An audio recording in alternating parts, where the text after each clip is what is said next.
Good day, my dearest friends.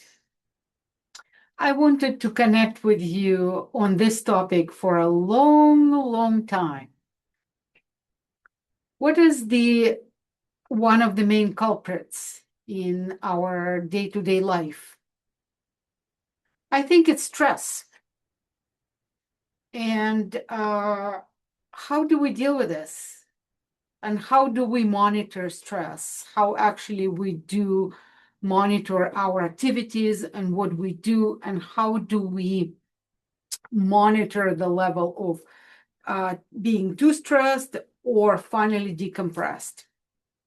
So how do I do this? I do have devices. So I have my Apple Watch, and I got my Apple Watch for basically one reason, and trying to monitor my stress level, my exercise level, my sleep, my let's say my oxygen level, my heart level, my resting heart, my heart variability. And now I can even monitor my food consumption, calorie consumption, which I'm trying to stay away because it's hard for me. I'm a foodie. So then, and you know that I don't eat to live. I actually live to eat. I love food. So, and then what I do, I do have an iPhone. I do have an iPhone, and it is synchronized with my Apple Watch. So every day I monitor my level of stress, my level of sleep, how many steps I do, how much I exercise, all that stuff. So, uh, couple weeks ago, before I went on holidays, I started noticing that my heart rate variability started to be much lower than I wanted. It started to kind of fall below 20 or something like that, which is low for my age. And heart rate variability, I already did a presentation of heart variability. It's an indication of our overridden sympathetic system, how jacked up we are. Then what I also noticed with this heart rate variability, I noticed that my resting heart rate went up. And my resting heart rate,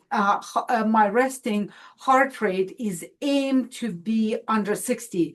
I want my resting heart rate when I sleep to be under 60.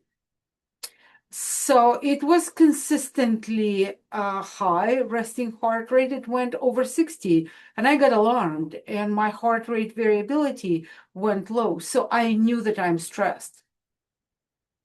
What decompresses me?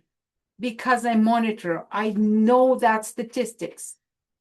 So when we went to the mountains, when we went to Jasper, the next day, my heart rate variability jumped up to 30s, and then it went up to 50s, and my resting heart rate went down below 60. That's when we need to decompress. That's how we know when we're stressed and we're monitoring ourselves, we know what's going on. So we need to take care of our lives. What else did I introduce to calm myself down? I started exercising what I preach, deep breathing, interval breathing, box breathing. I started doing this, and I started doing more yoga to calm myself and relax myself. So that is why, per se, I don't use my Apple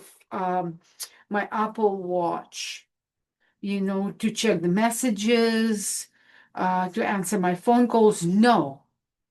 When I exercise, I monitor it, and during the day, my Wi-Fi on my Apple Watch is turned off all the time unless it's an update When you need to update your Apple Watch or upgrade your Apple Watch, you need to turn on your Wi-Fi. That's when I turn it on. In order to synchronize Apple Watch and iPhone, I need to turn my Bluetooth. Otherwise, all my digital sort of, my Wi-Fi or Bluetooth is turned on. I don't want this EMFs buzzing into my wrist. This is for monitor only. So again, so let's say today I am watching myself. By now, I'm about 7,000 steps, did almost 5 kilometers, and I haven't worked out yet and stuff. So that is what I wanted to connect with you. So reach out to me. This is going to be posted on my website, healthwithsveta.com. Please reach out to me. Let's connect. Let's converse. Let's find the ways. Another way to decompress is to stop eating at least 2 hours before we go to sleep. No snacking. No snacking. And more is coming. So thank you very much. And hope to connect with you soon. Have an awesome day.